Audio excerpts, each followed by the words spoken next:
Hey guys, it's Dean. Welcome to Manful Yoga. In this quick video, I want to walk you through some common errors and how to avoid them when it comes to Warrior One. So the first common error that I tend to see in a Warrior One is the chest in front of your hips. So this usually happens when someone wants to move deeper into Warrior One, but instead of moving the hips forward, they just bring the torso forward. And this is a problem because now we're shifting this weight forward into the knee. We're not getting as deep of a stretch for the hip. And we're also just not getting the benefits of this posture as it was intended to get. So to fix this, all you're going to do is bring the shoulders back behind the hips so they're right on top of the hips. So instead of forward, again, we're bringing the shoulders right on top of the hips. And if you can't get the hips right under the shoulders, then you might need to bring your legs a little bit closer together. Number two error is arching through your back. So this happens when we don't have a neutral spine. This happens when we're not focusing on that proper technique through the core.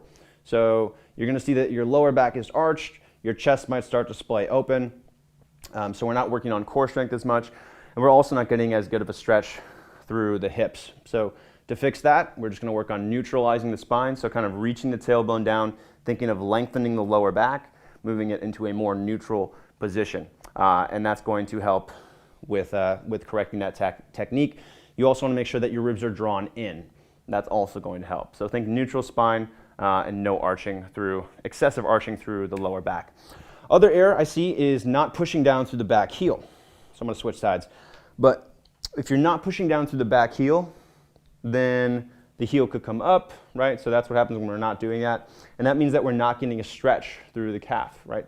So we want to work on that ankle mobility. We want to use this stretch as an opportunity to work on our ankle mobility. Make sure you're pushing into the outer edge of the back foot. Make sure that heel is down. And you also want to make sure that the inner arch of the foot is lifted. So you should see a bit of a shadow between the arch of the foot and the ground. Other error, you might be bending too far forward with your knee, and the knee goes past the ankle. So if you're doing a Warrior One and your knee is going kind of forward over the toes, that's shifting the weight into the knee. We want to keep the focus here on our hips. And to do that, you need to keep the knee above the ankle. So your shin is going to be perpendicular to the ground. Easy fix. And then the other error is putting the weight in the knee, right? So we kind of touched on this before, but more directly. If you have the majority of your weight in your knee and you're feeling this all in the knee and not in the hips, it means that you're just not engaging the hips properly. So to fix that, you can work on driving down through your front foot. So really work on pushing your heel into the ground, and that's going to help you engage your hamstrings and your glutes. Make sure that you're pushing down through the heel, the ball of the foot, and the toes. And you want to be especially careful to make sure that you're not lifting your heel off the ground, because that's going to put a lot of tension in the knee.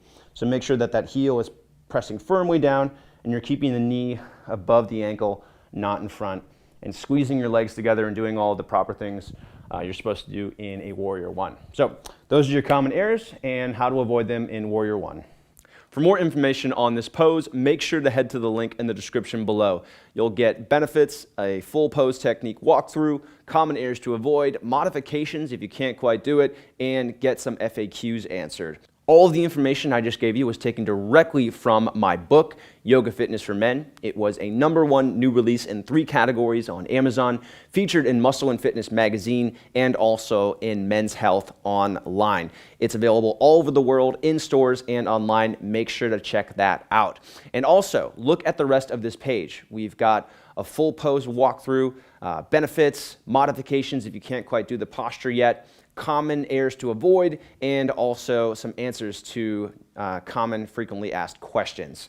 And if you're not already on my members area or using one of my programs, make sure to check out the rest of the training resources on this website. There's tons of stuff here to help you learn yoga and also see and experience the benefits of yoga, help you get stronger, improve your mobility, and much, much more. And I hope you enjoyed this video. I hope you use this pose guide and it's useful for you. And I'll see you on the next video.